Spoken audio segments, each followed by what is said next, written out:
Corrections for Prisons in Arizona said that Arizona would collapse without cheap inmate labor. Yeah, our privatized prison system is keeping this capitalist society afloat. Why else would the United States have the highest number of inmates per 100,000 people as compared to any other country on Earth? It's a war on poverty and a war on minorities. And we have never been free, and we're going to continue to be this way if people stay ignorant about these topics. We have a mass incarceration problem in the United States. First of all, saying communities would fail without prison labor is one of the most tone-deaf, disingenuous corporate scripted lines I've ever heard. And I'll get back to that point a little later. Secondly, for the freest nation in the world, we sure like to take freedom away. We incarcerate more people than countries who have twice our murder rate. 34 individual U.S. state incarceration rates surpass all other foreign countries, even notably authoritarian ones like Russia and China.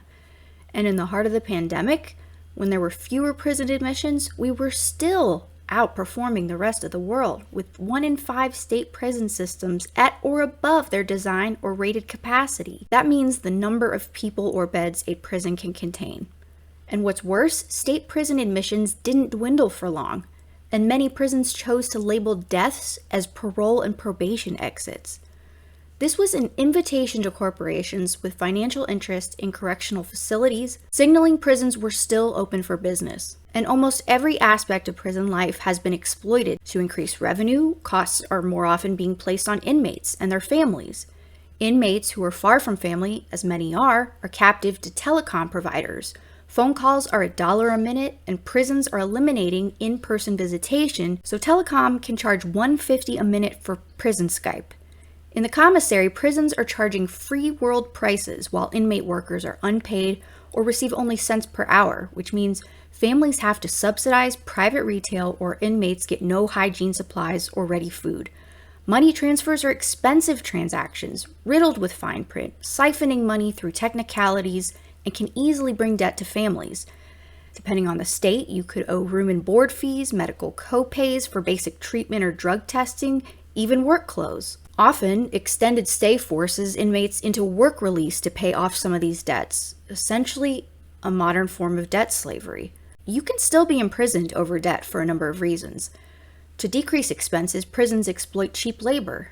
In the past year, inmates have been put to work manufacturing hand sanitizer and PPE, washing hospital laundry, and digging mass graves for COVID victims. In normal years, they provide forced labor for thousands of U.S. corporations. The laborers are purposefully not classified as employees so they don't receive state minimum wage and overtime. Labor can bring companies tax credits up to almost $10,000 through federal work opportunity. Also, labor conditions are not a potential expense because the DOJ consider inmates involuntary servants, so they do not qualify for worker protections. They also use taxpayer money to pay corporations for housing inmates, and the rent's due no matter how many bodies are housed. Food comes in smaller portions, is generally highly processed, and not quality controlled. Less money is spent on rehabilitation and re-entry into the free world when people are more valuable to these industries inside prisons than out of them. The U.S. realized we had literally run out of all of our prison space and decided to contract out private companies in order to lock up more people, and then paid those companies to incarcerate even more people. The ever-revolving door between prison and the free world is dependent on poverty and undereducating the impoverished, so they don't know they're being taken advantage of. Recidivism isn't just a statistic anymore, it's a business model. So let's just admit it, America. We are a society that prioritizes money over community and punishment over rehabilitation, because punishment is now a multi-billion-dollar industry. And to greedy executives who want to decrease expenses, the prisoners are the ideal workforce. Where can they go? What bargaining power do they have? And who cares if they'll be exploited? The Constitution and DOJ both defend the legality of prison labor. Which brings me back to my point at the beginning of the video.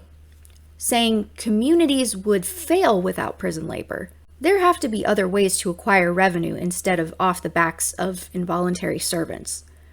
Communities fail without rehabilitating broken families victimized by prison, without people who live, pay taxes, and work in these communities, without multiple generations being present in their communities, building culture and identity, and making individual contributions. Communities fail.